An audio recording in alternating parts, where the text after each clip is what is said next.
The hospital corridor smelled of disinfectant and abandonment.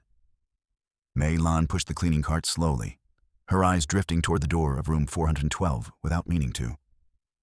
3 days. It had been 3 days since Han Zichen had been in that room, and for the last 2, she was the only person who came in regularly, besides the nurses. The CEO of the Han Group, the man whose face appeared on billboards along the main avenue, the man who, according to the newspapers, was worth more than some small countries. He lay there motionless, a bandage on his head and his face pale as paper. And he was alone. "You're still here?" The voice came from behind. Mei Lan turned. It was Nurse Chen, the most senior on the shift, looking at her with an expression somewhere between surprise and pity. "My shift doesn't end until 10. Mei Lan answered simply. "That's not what I meant." Nurse Chen lowered her voice and stepped closer. "You know his family still hasn't shown up, right? His fiancée left on the first day. The business partners sent flowers and disappeared. The adopted siblings didn't even send flowers." Mei Lan didn't answer. She knew. She had seen it all. She had seen the fiancée, beautiful, in high heels, designer luggage in hand, walking out down the corridor on the morning of the second day, talking on her phone. "I can't just stay here waiting. My schedule doesn't stop." She had seen the men in suits arriving, looking at the unconscious CEO, whispering among themselves, and leaving without so much as a contact number. She had seen the flowers wilting on the counter with no one to throw them away. She had thrown them away. Nobody asked her to. She did it because wilting flowers in a hospital room make everything heavier. "He's going to wake up today," Nurse Chen said, almost to herself. "The doctor thinks the sedation has already peaked." But his eyes. She stopped. "What?" Mei Lan asked, and felt the cart stop on its own beneath her hands. It could be temporary. It might not be. The nurse chose her words carefully, like someone wrapping glass. The optic nerve was affected. He may not be able to see when he wakes up. The silence in the corridor grew heavier. Mei Lan looked at the door of room 412, then at the cart, then at her hands. She didn't know why she kept stopping in front of that room every time she passed. It wasn't her responsibility. She cleaned. She moved on. That was the rule. Don't get attached to any room. Don't get attached to any face. She had learned that the hard way. But there was something about that man lying there, with everything he had in the world, that couldn't make a single person stay. She understood that kind of loneliness better than she would have liked. The corridor door slammed. Quick footsteps, hard heels on the floor. Mei Lan turned and saw an older woman, hair pinned back, wearing clothes that cost more than Mei Lan's salary in 6 months. Behind her, a younger man in a suit, carrying a briefcase. Madame Shen. She had seen her face in the newspapers too. The CEO's adoptive mother. Finally, Mei Lan thought, the family has arrived. But Madame Shen didn't go straight to room 412. She stopped in front of Mei Lan. She looked her up and down. It took less than 3 seconds, but it was the kind of look that catalogs, classifies, and discards. "Are you with the hospital?" The voice was cold, precise. "I'm a cleaner. Yes, ma'am." "You've been going into that room." It wasn't a question. "It's part of my route, ma'am. Daily cleaning." Madame Shen opened the folder the man was carrying, took out a sheet of paper, placed it in front of Mei Lan. "Sign this." Mei Lan looked at the paper. It was a document. She read slowly. She had learned never to sign anything without reading it first. That too she had learned the hard way. Witness statement. "I hereby affirm that I observed Mr. Han Zichen in a state of intoxication in the hours prior to the accident." She stopped reading, looked at Madame Shen. "He wasn't drunk." "How would you know?" "Because I was in the hall when they brought him in. The admission report showed no alcohol. I saw it." Madame Shen smiled. It was a smile that never reached her eyes. "Cleaners don't read medical reports. This one does." The smile disappeared. "How much do you want?" "Nothing." "Everyone wants something." Madame Shen tilted her head. "You, girl, look like you need quite a lot. How much?" Mei Lan folded the paper in half, handed it back. I don't sign what isn't true. For a long moment, Madame Shen stood still. Then she took the paper back with 2 fingers, as if it had become dirty. You will regret this, she said. And her voice had lost any trace of negotiation. She walked into room 412 without another word. The suited man passed Mei Lan with a warning look, as if to say, you don't know who you're dealing with. Mei Lan stood still in the corridor. The cart was still there, motionless. From inside the room, she heard a sound. A hoarse, confused voice. Then Madame Shen's louder voice, covering it. He had woken up, and the first thing he was going to hear was that woman's voice. Mei Lan stood there for a second, then grabbed the cart and walked away down the corridor. But she didn't go far. She stopped at the empty waiting area at the end of the corridor, sat down in the hardest chair there was, and stayed there. Waiting for what? She couldn't say. Just waiting. 20 minutes later, Madame Shen came out with a suited man, speaking low and fast into her phone. She walked past without looking at her. Mei Lan waited a little longer. Then she got up, went back to the corridor, pushed open the door of room 412. Han Zichen was awake, head turned toward the ceiling, eyes open, eyes that saw nothing. Who's there? The voice was hoarse, but steady. The voice of a man who was used to asking questions and getting answers. It's me, Mei Lan said. The cleaner from the corridor. Silence. What time is it? 8:40 at night. How long have I been here? 3 days. He fell silent again. She watched his jaw tighten, watched him process the information, watched him understand, from the quality of the silence around him, that he was alone. Did anyone else come? He asked, his voice unchanged in tone. She could lie. It would have been kinder. Your mother was here just now. She left? Yes. And before? She didn't answer. Before, he repeated more slowly. Before, people came too, and they left. Another long pause. And you? He asked. Why didn't you leave? Mei Lan looked at him, at the face that could not see her, at the eyes open toward the ceiling. Because someone needed to stay, she said simply. Han Zichen didn't answer, but his jaw relaxed, just a little, and Mei Lan took the cloth from the cart and began to clean the room in silence. Secretary Lin arrived at the hospital at 7 the following morning with dark circles down to his chin and a coffee in his hand that he had clearly not drunk. He was young, maybe 26, 27, with slightly disheveled hair and the expression of someone who was solving 10 problems at once while creating 3 more. Mei Lan watched him walk in, watched him go straight to the reception desk, watched the receptionist point toward her. Uh-oh. Are you the night shift cleaner? He arrived with quick steps. The afternoon night shift, yes. Mei Lan, correct? He already knew her name. She was slightly alarmed. Nurse Chen told me. Said you were the only one who stayed these past days. That you refused to sign Madame Shen's document. He said all of this in order, like a checklist. Are you out of a job as of today? No. My contract here runs until the end of the month. How much do you make per month? She told him the amount. He didn't blink. I'll pay 4 times that, per month, plus housing, plus meals, plus a bonus if my employer recovers without complications. Mei Lan stood there looking at him. To do what? Private caregiver, discreet. Mr. Han needs someone trustworthy by his side during his recovery. He lowered his voice. His family is not a safe option at this moment. I don't have a nursing background. The doctor handles that. You don't need a background, you need presence. He looked at her seriously. And a willingness not to be bribed. Apparently that's rarer than I'd like. She should have said no. She had 1,000 reasons to say no. The contract was verbal, her employer was a stranger, and this man's adoptive family had already made it clear that she was not welcome in this story. But there was something the secretary had said that stayed with her.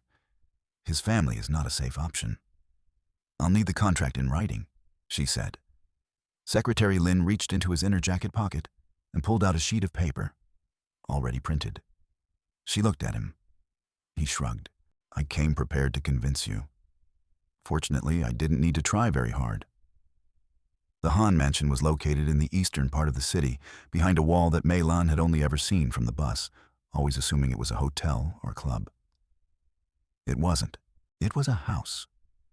A house with a garden the size of a park, a fountain that ran through the middle of the night, corridors that had corridors, and a staff who watched Mei Lan arrive with her small travel bag with the collective expression of people who weren't quite sure what to do with her. The staff quarters are in the back, Secretary Lin said, walking ahead. But you'll be spending most of your time in Mr. Han's recovery room on the second floor. He arrives tomorrow. Today you get to know the house? Mei Lan walked behind him holding her bag. The house was impossible to take in all at once. She stopped in the entrance hall without meaning to, looking up at the ceiling, a chandelier that was practically a work of art. Crystals catching the late afternoon light and casting small rainbows across the marble floor. Are you just going to stand there? The secretary asked, without stopping. 1 second, she said. She was used to cleaning places like this. Mansions, enormous offices, 5-star hotel lobbies. But always from the outside, always invisible. Never as someone who actually lived there, even temporarily. It was a strange feeling, like walking into someone else's dream. Her room was simple, by the house's standards, which meant it had a bathroom larger than the living room of the apartment where she had grown up. She placed her bag on the bed, opened it, looked at the 3 changes of clothes she had brought, closed the bag, went out to explore. It was while exploring that she found the corridor with the photographs. It was on the second floor, near the recovery room. A long corridor lined with framed photographs. The Han family through the decades. Weddings, graduations, birthdays, trips. She walked slowly, looking at the faces. The founder of the Han Group. She recognized him from photographs in the newspapers. He had died 5 years ago, before Mei Lan had any connection to his world. A man with a serious expression but kind eyes, the kind of face that seems to carry stories it never told. His wife, who had died before him. Dark eyes, a restrained smile. Then children, a younger Han Zichen, alongside 2 others who were clearly adopted later, the family that had formed after his wife's death. Mei Lan stopped, went back, looked again at the photograph of the founder. She had seen that face before. Not in the newspapers. Before the newspapers. She leaned closer to the frame. The photo was about 15 years old, maybe 20. The man was younger, and beside him, she tilted her head. There was a woman she didn't recognize, and between them, a small child. A little girl. Mei Lan stood there looking at the little girl. The little girl looked at the camera with an expression slightly too serious for her age. Brows furrowed, as if she didn't quite understand why adults thought photographs were important. Mei Lan's heart did something strange. She took her phone out of her pocket, opened the camera, photographed the photograph. You shouldn't be here. She turned. Secretary Lin was standing at the entrance of the corridor with a coffee in his hand and an expression that wasn't exactly irritated. It was closer to cautious. Sorry, I was exploring the house like you said. This corridor is normally kept closed. He walked toward her, looked at the photo she had just taken, looked at her. Did you know Mr. Han, Zichen's father? No, she said, and it was true. But that little girl in the photo. She pointed. Secretary Lin looked, frowned slightly. I don't know who she is. I've never heard that photo explained. He looked away too quickly to be natural. Come on, dinner's ready. He left the corridor. She followed. But she kept the image on her phone. And with it, the feeling, small, absurd, impossible, that the little girl in the photograph furrowed her brows in exactly the same way she did. Han Zichen arrived at the mansion the following day at 3 in the afternoon. Mei Lan watched him come in through the corridor. Wheelchair pushed by his private doctor, eyes covered by a dark patch that the doctor had placed to protect them while the optic nerve rested. He didn't need the chair. The secretary had explained that. But the doctor had insisted on it for the first week as a precaution. Zichen clearly hated every second of it. His jaw was tight. His posture, even seated, was that of someone tolerating the situation with every last bit of patience he had, which wasn't much. Secretary Lin made quick introductions to the household staff. When he got to Mei Lan, he said only, "And this is Mei Lan, your private caregiver during your recovery." Han Zichen turned his face in the direction of her voice. A reflex, even without being able to see. "The cleaner from the hospital," he said. "Yes. Lin told me about you." She didn't know what to say to that, so she said nothing. "You can leave," he said. Silence. "With all due respect, sir, my contract is with Secretary Lin." She kept her voice even, neither rising nor falling. "If he lets me go, I'll go." The corner of Han Zichen's mouth moved. It didn't quite become a smile. "Lin," he said. "Sir, with all due respect as well," Secretary Lin said quickly. "Miss Mei Lan is the only person in this city who has refused money from your adoptive family in the last 4 days. I consider that a relevant qualification." Han Zichen was quiet for a moment. "Valid point," he said finally. And he was wheeled down the corridor without another word. The first 3 days were a silent negotiation. Zichen tested. Mei Lan responded. He would send her to the wrong room to see if she would complain. She didn't complain. She went and corrected the misunderstanding without any drama. He stayed silent during the meals she prepared, never thanked her, never criticized. She didn't expect thanks. She had grown up in a house where gratitude was a luxury. She knew how to work without it. On the 4th day, Madame Shen appeared, without warning, without calling. She simply appeared in the main living room of the mansion with the stride of someone who owns the place. And in a certain sense, she believed she did. Mei Lan was in the corridor when she heard her voice approaching. "Where is my son?" "In the 2nd floor study, madame," the housekeeper answered. "And the caregiver?" The pause before the word was surgical. "I'm right here," Mei Lan said, stepping out of the corridor. Madame Shen looked at her. It was the same look as the first time. Top to bottom, quick, classifying. But this time there was something more. A light poison, like cheap perfume. "So you're the one taking care of my son?" she said slowly. "Yes, madame." A servant's daughter taking care of a billionaire. She smiled at the housekeeper, as if they were sharing a joke. "What a curious situation, isn't it, Donawu?"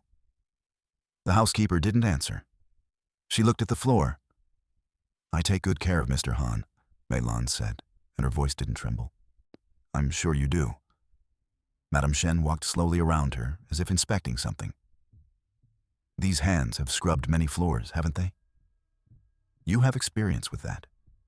But caring for someone of my son's standing requires more than good intentions, dear. It requires class. It requires belonging." "Belonging," Mei Lan repeated. "You don't belong in this world." The voice was almost gentle. It was the worst kind. "You know that. I know that. Everyone here knows that. The problem is that people of your background sometimes fail to understand where their limits end." There were 3 staff members in the corridor, all of them looking at the floor. Mei Lan stood still. She knew that moment. She had lived it many times before. The moment where you can lower your head and survive, or hold your gaze and pay the price. She held her gaze. "Excuse me, madame," she said, and began walking toward the staircase. "I'm not finished." "She is," the voice came from the top of the staircase. Han Zichen was standing there. On his feet, without the wheelchair, the eye patch in place, but his posture completely different from that of a man who needed a chair. He had heard everything. His right hand gripped the railing with just enough firmness for orientation. Zichen. Madame Shen changed her tone instantly. It warmed. She became a mother. I came to visit you. Without warning, he said. In this house, visits are announced. Even yours. But I am your mother. You are my adoptive mother, he said. And the distinction was placed in the air without cruelty and without kindness, simply as fact. And you came into my house and spoke to my employee in a way I do not permit. Complete silence in the corridor. Zichen, I was simply... Lin, he said without raising his voice. Secretary Lin appeared from somewhere as if he had been summoned. Sir? Please escort Madame Shen to the exit. But thank you for the visit, Zichen said, turned and climbed the rest of the staircase, one hand on the railing, his steps steady as if he could see perfectly. Madame Shen stood still for a second, looked at Mei Lan. This time the look was not one of contempt.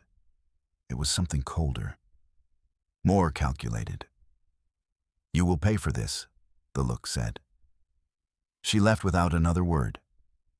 Secretary Lin came back 10 minutes later and found Mei Lan in the kitchen preparing the afternoon tea. You don't seem shaken, he observed, sitting on the high stool at the counter. I've heard worse, she said without turning around. She'll come back. I know. With the reinforcements, probably. I know that too. He was quiet for a moment. Then, in a low and slightly awed voice, he's never done that before. He waited for her to react.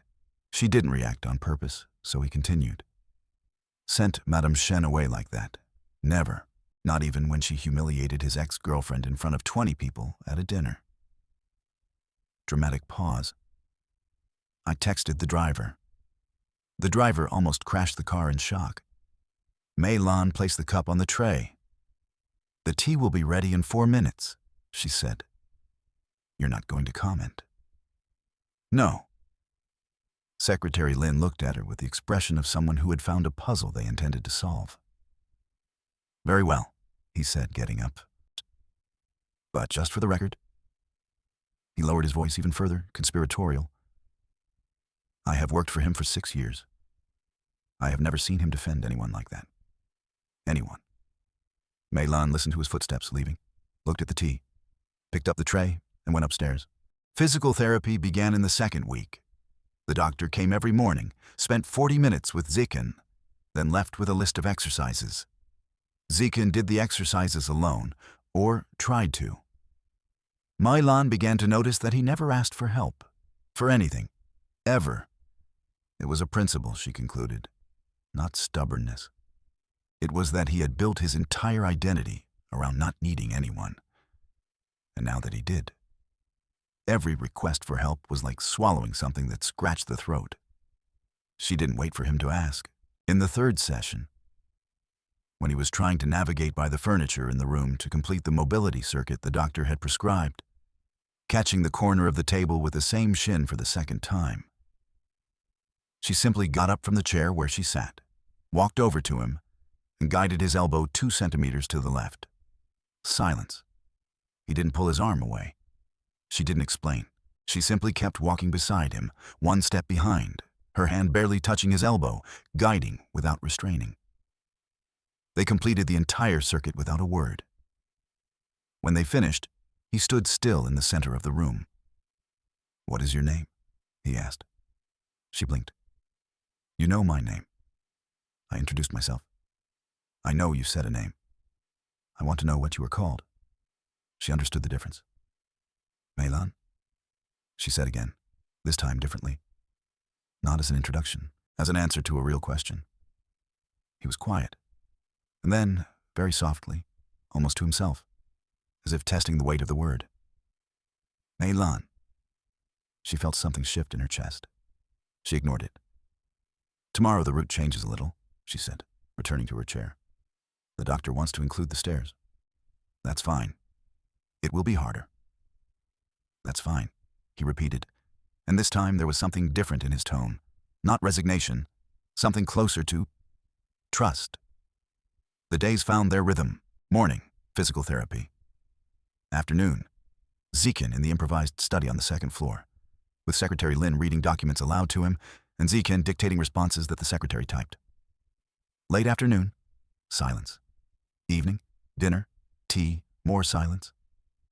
Mei Lan learned his silences. There was the silence of concentration, the silence of irritation, the silence of exhaustion, and a fourth silence she had not yet catalogued. The one that happened when she entered a room, and he knew it was her before she said anything at all. She didn't know how he knew. Footsteps, perhaps, or the way she opened the door. She stopped making noise on purpose to test the theory. He still knew.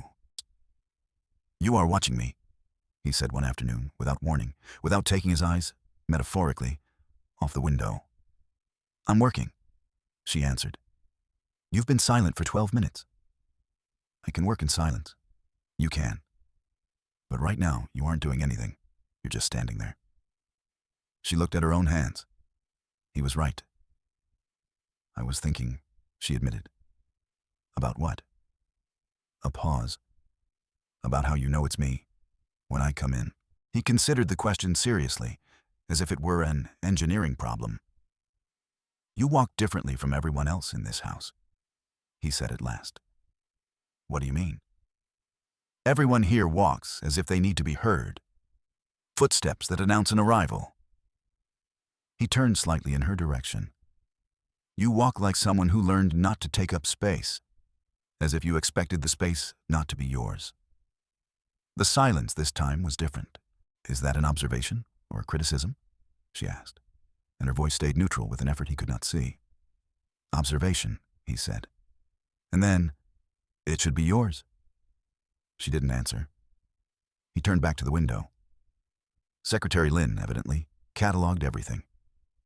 That same evening, Mei Lan came downstairs to get some water and found him in the kitchen with his phone in his hand and the expression of someone recording a podcast episode. "He said the space should be yours?" the secretary whispered dramatically. "Those are the exact words? Why are you repeating back what I just told you?" "Because I need to process." He put his phone down on the counter. In 6 years, the closest he has ever come to a compliment was efficient. To me, to the housekeeper, to the former driver who worked with him for 8 years. Pause. To his fiancée, who was as beautiful as a film actress, he once said, "You are not annoying." She was moved by it for a week. Mei Lan picked up her glass of water. "Good night, Secretary Lin." "Good night, Mei Lan." He picked his phone back up. "I'm going to text the driver." It was Secretary Lin, by accident, who created the next problem. He had sent a message to the staff group chat. "The boss is starting to humanize. Witnessed it with my own eyes. Amen." And that message, in a way that nobody could quite explain, reached the wrong contact. The wrong contact was Xiao Rui's personal assistant. Xiao Rui, the fiancée who had left on the second day. The woman from a good family with an even better face, who had been announced as the future Mrs. Han in 3 different magazines over the past year, found out that her fiancé was at home with a private caregiver who was making him humanize. She called Secretary Lin at 11 at night. Secretary Lin didn't answer. She called again at 11:30. He answered on the 10th call with the voice of someone who had tried to escape and failed. "Who is this woman?" was the first thing Xiao Rui said. "A professional hired to... I'll be there tomorrow. Mr. Han's schedule doesn't... Tomorrow morning," she said, and hung up. Secretary Lin stood there staring at his phone, then looked up at the ceiling, then went to knock on Mei Lan's door. "I need to tell you something," he said when she opened the door, clearly having been woken up. "And I apologize in advance." Xiao Rui arrived at 9 in the morning with a travel bag, a private driver, and the expression of someone reclaiming territory. She was beautiful. That was undeniable. The kind of beauty that comes with money and constant attention. Treated skin, hair that fell at perfect angles, clothes that looked casual but cost a fortune. She walked into the mansion as if she knew every corner. And she did, Mei Lan imagined. She had been there before. Mei Lan watched her arrive from the second-floor window and felt nothing in particular. Just the clarity that the next few hours were going to be complicated. She went downstairs to work. Secretary Lin passed her in the corridor with wide eyes and the universal gesture of, "I tried to warn you." Xiao Rui found her in the second-floor corridor. "You're the caregiver." It wasn't a question. "I am, yes." Xiao Rui looked her up and down. It was different from Madame Shen's look. Madame Shen's look was one of class contempt. O olhar de Xiao Rui era mais específico. Era ciúme tentando se disfarçar de avaliação. "Você pode trabalhar no andar de baixo hoje", Xiao Rui disse. "Eu vou cuidar do Zichen. Minha escala é definida pelo médico particular do Sr. Han e pelo que eu sou a noiva dele." Xiao Rui interrompeu suave, como se isso encerrasse qualquer discussão. "Entendo. O contrato de cuidado é com o secretário Lin. Qualquer alteração precisa passar por ele." Xiao Rui sorriu. Era um sorriso com dentes. "Of course," she said. "I'll speak with Lin." And she headed toward Zichen's room. That same afternoon, in a hotel room 15 kilometers away, Madame Shen and Xiao Rui spoke on the phone. "She didn't sign," Madame Shen said. "And my son is protecting her. That is a problem." "I'll handle it," Xiao Rui answered. "You can't handle this with charm. This woman has no vanity." Pause. "We need a different approach." "What approach?" "The one that always works." Madame Shen's voice turned cold, calculated. "We make her look like what she is not. And then we let people believe what they want to believe." "Do you have something specific in mind?" "I do," Madame Shen said. "And this time, there's no way for her to defend herself." The plan took 4 days to put together. Mei Lan knew nothing. She continued her routine, physical therapy in the morning, Zichen's work sessions in the afternoon, silences that had become less uncomfortable and more inhabited. Zichen had stopped testing her. Not overnight. It was gradual, like the thawing of something that had taken a long time to freeze. He was still direct, still didn't smile, still didn't thank her in any elaborate way. But there was a gesture. Small, so small that perhaps she was imagining it, that she had begun to notice. When she entered the room, and he was at the improvised desk, he would pause what he was doing, just for a second. Then continue, a pause of acknowledgement, as if registering, she has arrived. Everything is fine now.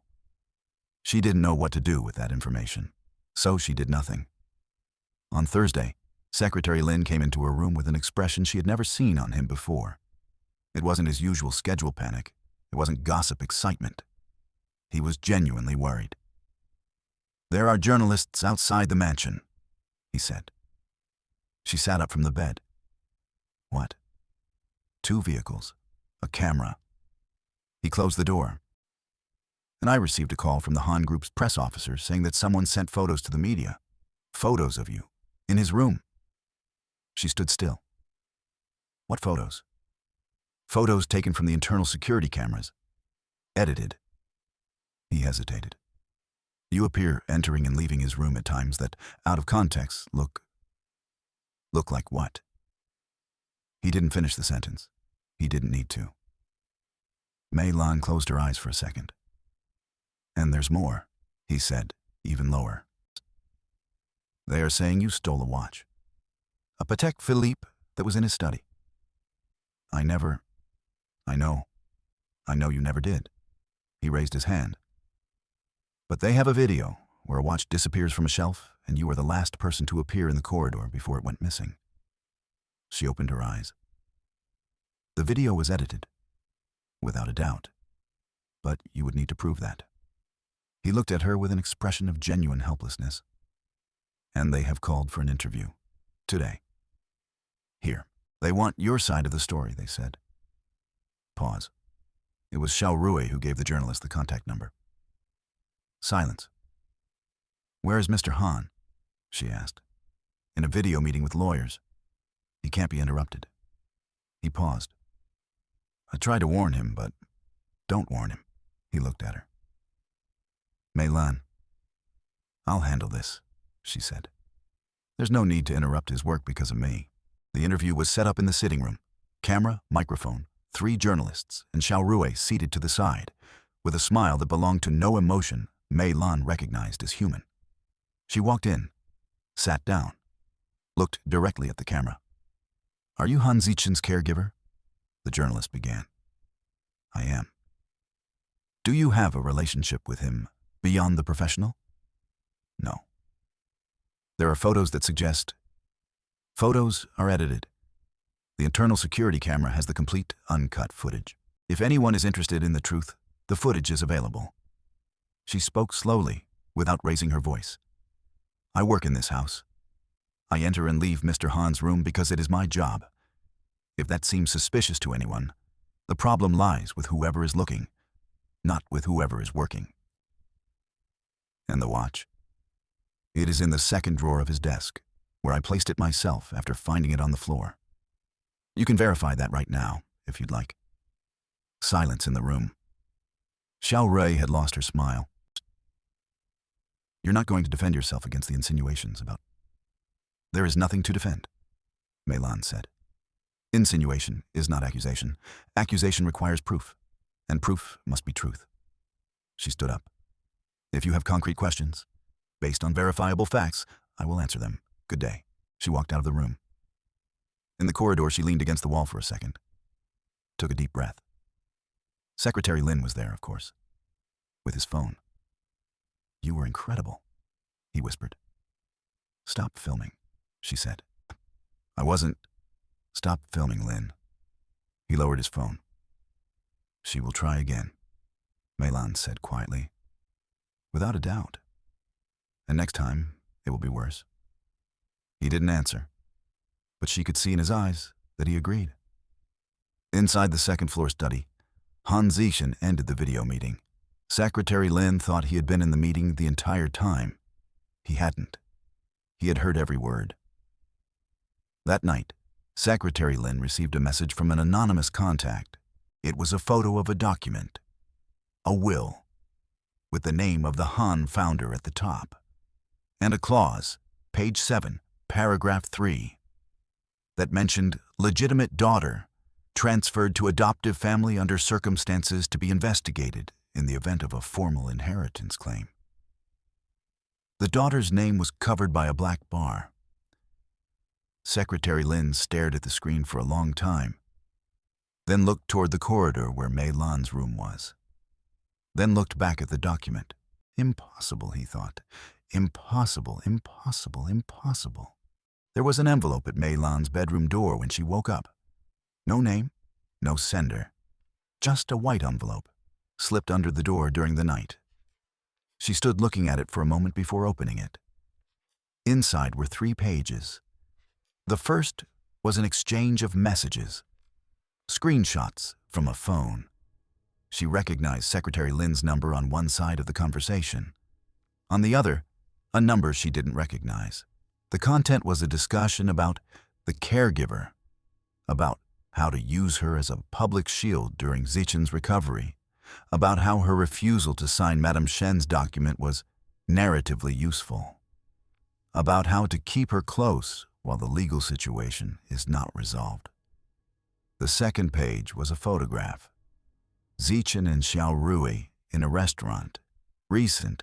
The date in the corner of the photo was from 2 weeks ago, when he was already at the mansion recovering.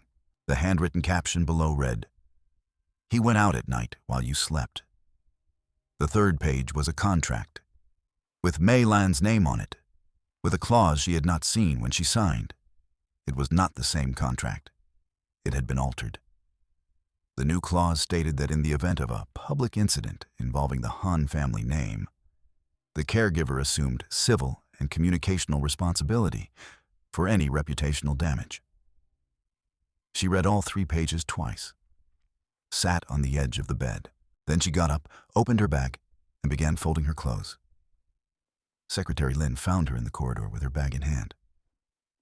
"What is happening?" he asked, and his voice carried genuine confusion. I'm leaving. Mei Lan. Thank you for the job, she said without stopping. I hope Mr. Han's recovery continues well. Wait. He ran and stood in front of her. What happened? Tell me what happened. She placed the envelope in his hands. He opened it, read it. She watched his expression change. First confusion, then something that looked like genuine indignation. These messages are fake, he said. Mei Lan, that number is not mine.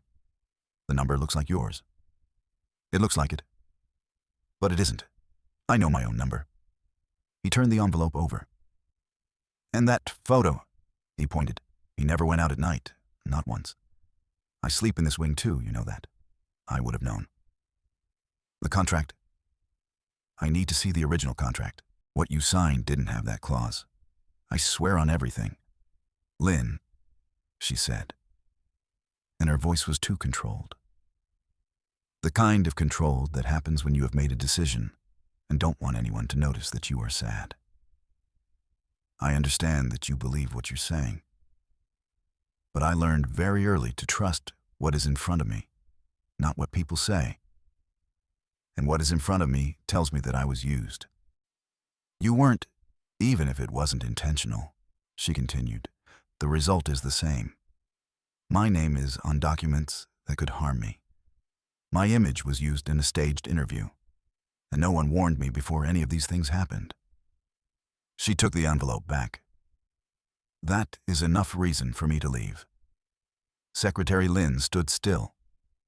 She watched him think quickly, watched him consider running to wake Zichen, watched him calculate whether there would be time. At least wait until No, she said simply. She walked toward the staircase, reached the entrance hall. Housekeeper Donna Wu was there, with the expression of someone who had witnessed the scene in the corridor and clearly didn't know what to do. Outside the window, morning was beginning. Gray, still cold. Mei Lan set her bag down on the floor to reach for her coat on the rack. Who said you could leave? She stopped. The voice came from the staircase. Han Zichen descended the last steps with one hand on the railing, but differently from before. His movements were more confident. The eye patch had come off 3 days ago. The doctor had confirmed partial recovery of his vision, enough for light and shadow, enough for outlines. Not perfect, but enough. Enough for her to see that he was looking at her. Really looking, not in her general direction, at her. My contract is... I know what is in your contract, he said, descending another step. I read every clause personally, because no document bearing the name of my house leaves without me reading it. He paused. The version you received this morning does not exist in our files. How do you know what I received this? Because I heard everything, he said, simply without drama. This house has internal cameras. I wasn't sleeping well, so I listened. A pause. I heard the interview. I heard you in that room defending my name with the calmest voice I have ever heard from someone who was being attacked. He reached the last step. And I heard you this morning, in the corridor, saying that you learned to trust what is in front of you. She stood still. Then look at what is in front of you, he said. They were 3 steps apart. She with her bag, he without the eye patch, eyes that still couldn't see clearly, but that found her with precision. I was used too, he said, and his voice changed tone for the first time. It didn't lose its steadiness, but gained something different. Something she had never heard in him before.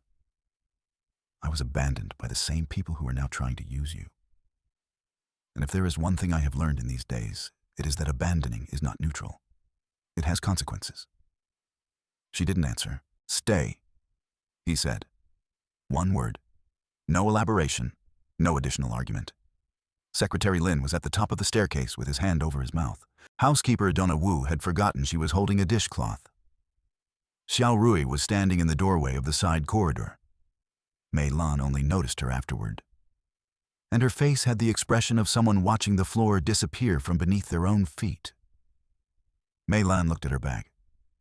At the door. At him.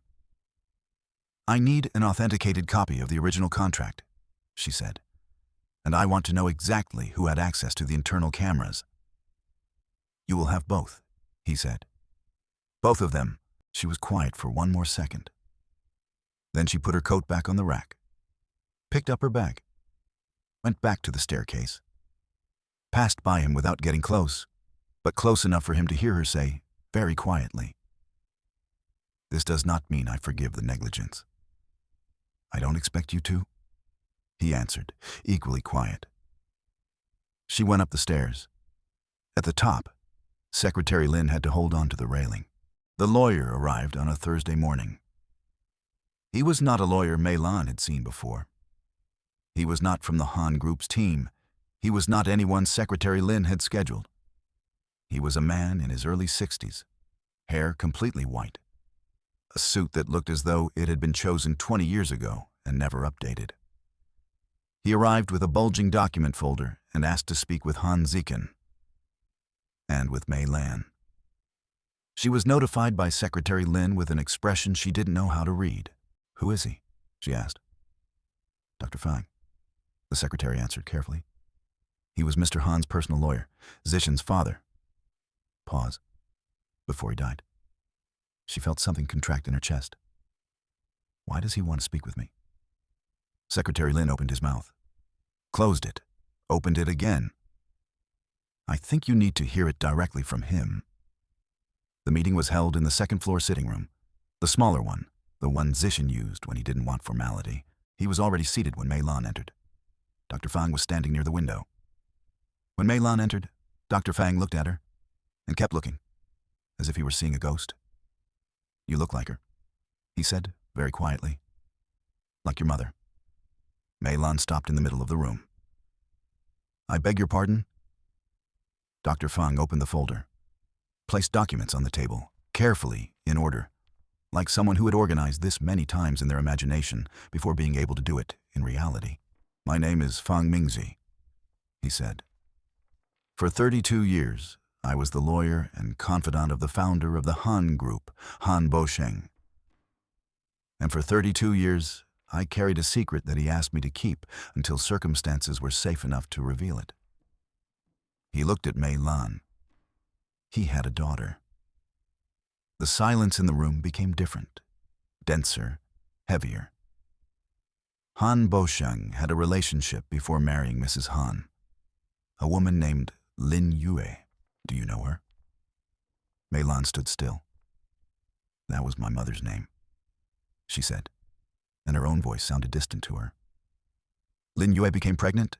Han Bosheng wanted to claim the child. He wanted to very much. But the Han family at that time was a company on the rise, and the marriage to Mrs. Han was a strategic arrangement that could not be broken." Dr. Fang closed his eyes for a moment. "Your mother accepted, but she accepted on one condition, that the child be registered in secret, that she receive legal protection, and that when the right time came, the inheritance would be guaranteed." "What inheritance?" Zichen asked. He had been quiet since the meeting began, listening. Dr. Fang placed another document on the table. 40% of the Han Group, he said. "In the name of Han Mei Lan." The silence this time lasted longer. Mei Lan looked at the documents, at the name, at the signature of the father. She had never known, but whose face she had seen in a photograph, in a corridor of this very house. "The adoptive family you grew up with," Dr. Fang continued, "was not a conventional adoption. It was a paid arrangement. Han Bosheng guaranteed a monthly allowance for the family to care for you safely, out of reach of the official Han family." He paused.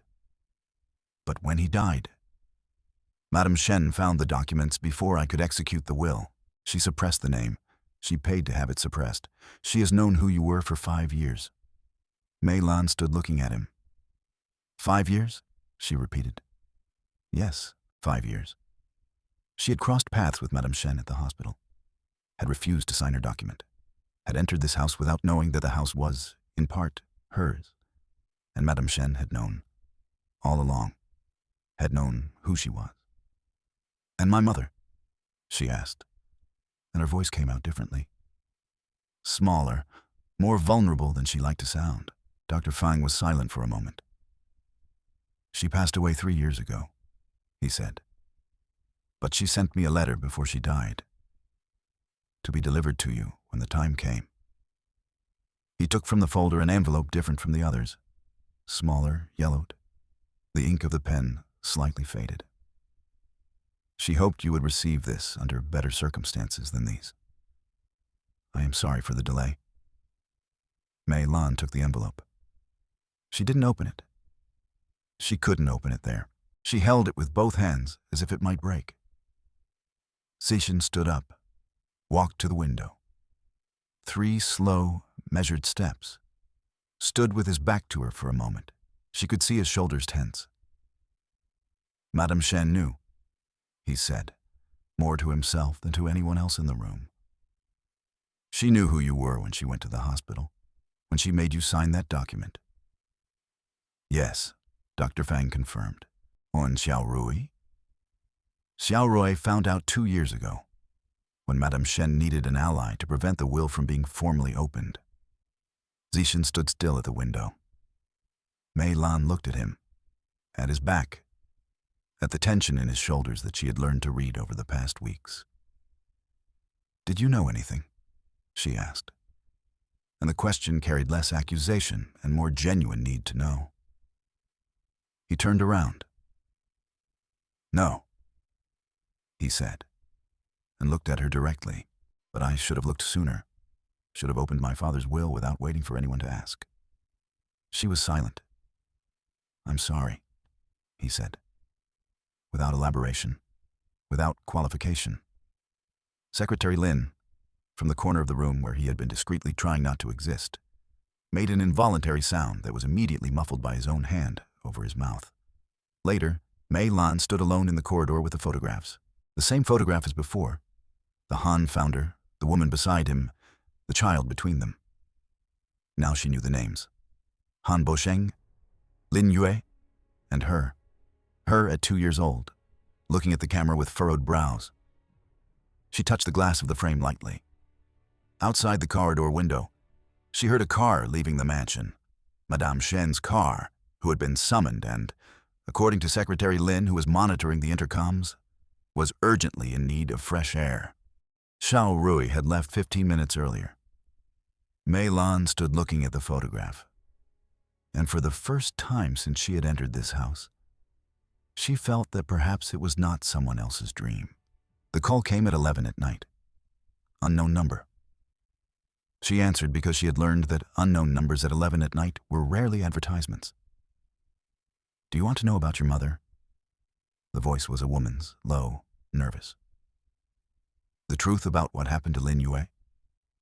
Mei Lan stood still. Who are you? Someone who worked for the Han family for many years. A pause. I know where the original documents are that Madame Shen destroyed, or tried to destroy. Another pause. But I cannot bring them to you. You need to come and get them. Mei Lan should have woken Zichen, should have woken Secretary Lin, should have done 10 things before doing what she did. But there was one word that had stopped her reasoning completely. Mother. Where? She asked. The address was a warehouse in the industrial district, the kind of place that exists in every large city and serves every purpose that cannot be done in the light of day. She arrived by taxi at midnight, got out, looked at the warehouse with a sudden clarity that she had made a mistake. But it was too late. The door opened, 2 men, and behind them, Xiaorui, in a dark coat and with an expression Mei Lan had never seen on her before. It was no longer the smile with teeth. It was the face of someone who had reached their limit and decided to stop pretending. You came, Xiaorui said. Where is the woman who called? There is no woman. Xiaorui stepped forward. There is a problem, which is you, and a problem gets solved. She stopped 2 meters from Mei Lan. If you disappear from this city, the will has no grounds to be executed. Dr. Fang needs you present to file it. Without you, the document goes back to the archive. Madame Shen takes care of the rest. You are going to kidnap me, Mei Lan said, and her voice went completely flat, as if she had processed the information and arrived at some state beyond fear. I prefer convincing you to leave voluntarily. Xiao Rui opened her bag, took out an envelope. 50,000. Cash. You disappear, we disappear, it's over. No. 100,000. No. Mei Lan looked at her. You can keep offering. The answer doesn't change. Xiao Rui was silent for a moment. You are doing this for him, she said. And there was something in her voice that was almost human, almost real pain. You think he is going to love you, that this is going to be a fairy tale ending. She shook her head. He doesn't love anyone. I was by his side for 2 years, and I can tell you, Han Zichen is not capable of it. That is my problem, Mei Lan said. Not yours. Xiao Rui's jaw tightened. She gestured to the 2 men. And Mei Lan's phone, which she had placed in her back trouser pocket, was snatched away before she could react. 40 minutes earlier, Secretary Lin had been woken by a noise. He was a light sleeper, always had been, a trait he attributed to the fact of working for Han Zichen for 6 years and learning that surprises happened at all hours. Mei Lan's room was empty. He stood looking at the unmade bed for exactly 3 seconds, then ran to Zichen's room. Zichen answered his phone while still putting on his coat. External cameras, he said, before the secretary had finished speaking. Huff, last car that left the mansion. A taxi. I already have the plate. Lin was typing as he spoke. The company tracking system can already activated. Zichen left the room. Call Dr. Fang. Call the Han Group Board. And call the police. The police. Now. Kidnapping is a federal crime, Lin. The secretary was quiet for half a second. Did you know she was going to be a target tonight? I knew they would try something after today's meeting. He was going down the stairs. I didn't calculate that it would be this fast. My mistake. What do I do besides the calls? Film everything, Zichen said.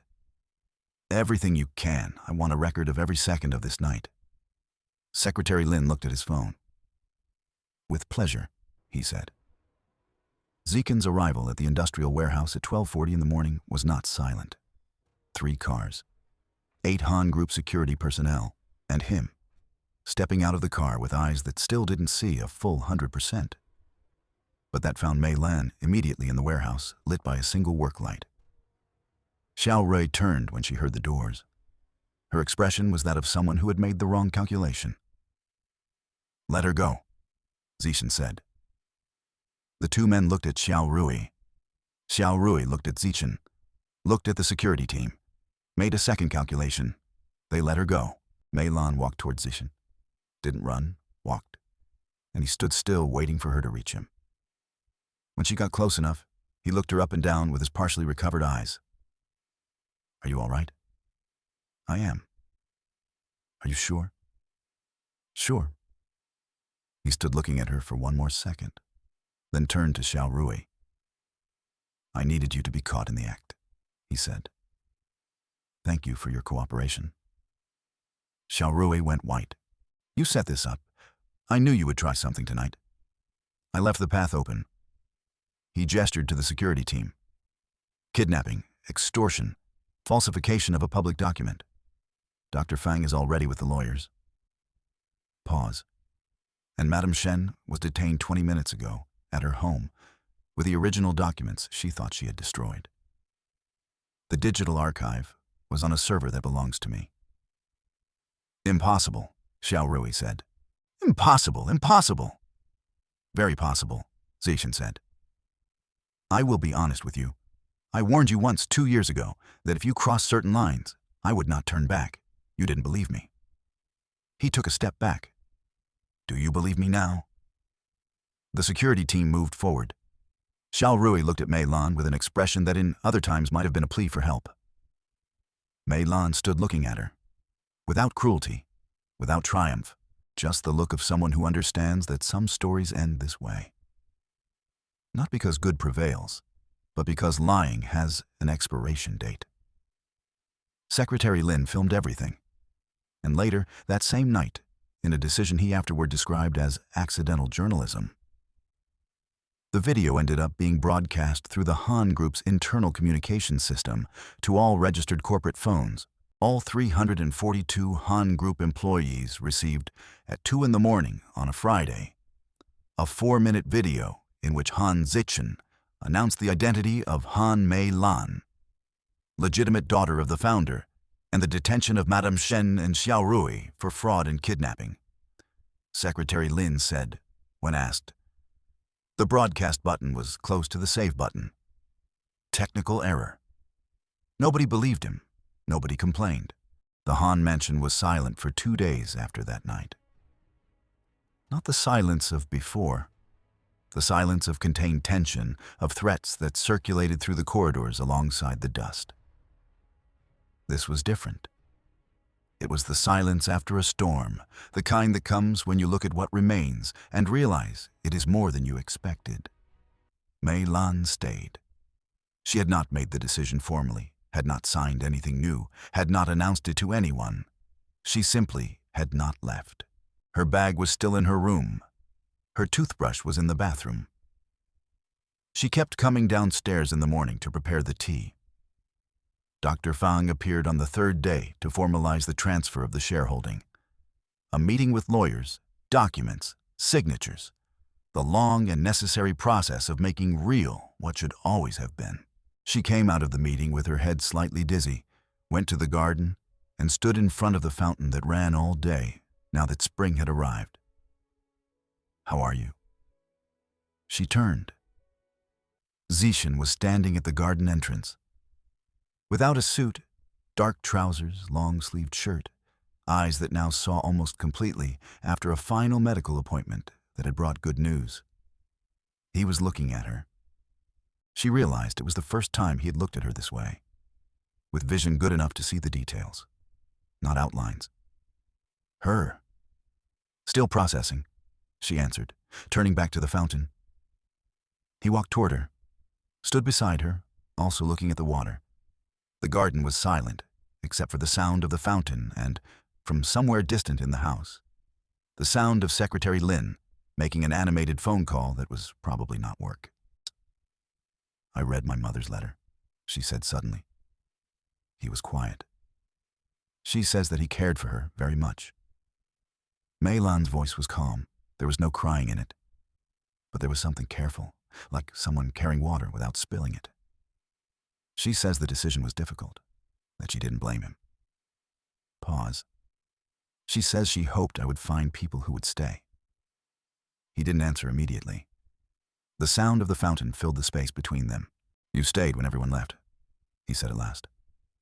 That has a name. She looked at him. It does? She asked. And there was something in her voice that was almost irony, but not completely. It does, he said. And then, more slowly, family. She stood looking at the fountain. He stood looking at her. And it has another name, too, he said. She waited. Wife. The silence this time was different from all the others. It was not tense. It was not loaded with threat or calculation or unspoken things that weighed. It was simply the silence of two people in a garden in spring, with the sound of the fountain and the afternoon sun falling at an angle across the stones. She looked at him. He was not smiling. He was not the kind of man who smiled easily. She had learned that. But there was something in his eyes that she recognized now, the same thing she had recognized in the hospital corridor weeks ago when he had asked if anyone else had come. Loneliness finding company. You are proposing to me beside a fountain, she said. I am. Without jewelry, without a prepared speech. Yes. She considered. Go on, she said. He opened his hand slightly. In his palm, there was a ring. Simple, gold, with a small dark stone that she didn't immediately recognize as precious. It was your mother's, he said. Dr. Fang brought it with the documents. She left it with him for when the time came. Mei Lan looked at the ring, at him, at the ring again.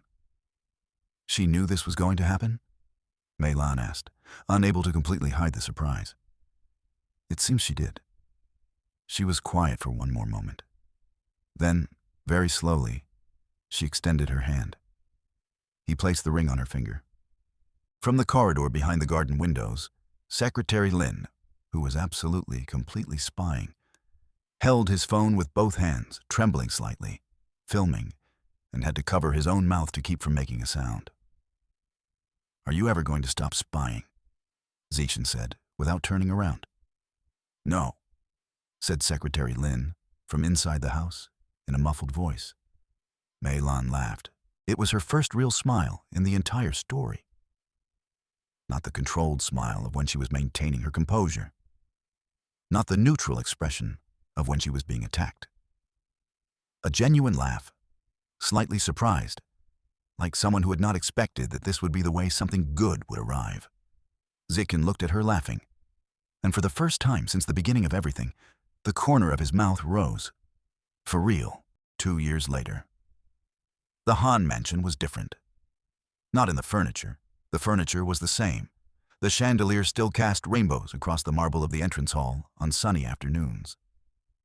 But there were small shoes near the door, a toy on the living room sofa, a bottle of apple juice in the stainless steel refrigerator that before had held only mineral water and wine. Mei Lan was in the garden, sitting on the ground. Not in a chair, on the ground. With her back against the base of the fountain and a child in her lap. A boy, nearly 1 year old. Dark hair. The serious expression of someone completely concentrated on the urgent task of trying to grab his mother's bag strap. She let him try. She watched with the patience of someone who had learned, earlier than she would have liked, that letting people try things on their own is a form of respect. "You are going to let him destroy that bag." She didn't turn around. She knew the voice. He is not destroying it. He is exploring. Zichen came down the garden steps. He removed his jacket. The routine, she knew every gesture. Folded it over his arm, undid the first button of his shirt. Sat down on the ground beside her. The boy saw his father, forgot the bag, extended his arms. Zichen picked him up, placed him in his own lap. And the boy immediately looked back at Mei Lan's bag with the expression of someone who had noted the matter to return to later. "How was it?" she asked. "Long." He leaned against the base of the fountain beside her. "We approved the expansion to the southeast." Pause. "The board asked whether you will want a formal seat next quarter." "I haven't decided yet." "That's fine." She looked at him. He was looking at the boy with an expression that still surprised her from time to time. Not because it was unexpected, but because he let it show. For someone who had spent his entire life controlling what appeared on his face, that expression, open, unguarded, was a deliberate choice. For her, for their son, for this life that had arrived in a way neither of them had planned. From the second-floor window, Secretary Lin appeared with a tablet in his hand. "Mr. Han, the 3 o'clock meeting has been moved up to 2 and—" "Lin," Zichen said, without looking up. "Sir?" "It is already 2:10. A brief silence. "The meeting has been cancelled," Secretary Lin said, with the speed of someone making executive decisions in real time. "For reasons of force majeure." "Thank you, Lin." "Of course." A pause. "I'm just going to take a photo of this view from up here, if there are no objections." "There are objections," Mei Lan said. "Noted," said Secretary Lin, and clearly took the photo. The boy finally managed to grab the bag strap. He looked up at her with an expression of absolute triumph, brows slightly furrowed, eyes shining, a smile too big for his face. The furrowed brows. Mei Lan looked at her son. She thought of the photograph in the corridor, the small girl with the serious expression, 2 years old, looking at the camera without understanding why adults made such a fuss over photographs. "What is it?" Zichen asked, noticing her pause. "Nothing," she said. "He makes the same face I make." Zichen looked at his son, then at her, then at his son again. He does, he agreed, with a solemnity that had humor built into it. She rested her head on his shoulder. The boy, satisfied with the conquest of the strap, moved on to the next challenge, the zipper. The afternoon sun made the water of the fountain sparkle. Neither of them said anything for a while. I came to clean the floors of this house, she thought, looking at the garden she now knew by heart. Every stone, every shadowed corner, every plant by name. I ended up keeping everything that was in it, including the owner. She closed her eyes, and for the second time in 2 years, she laughed in surprise.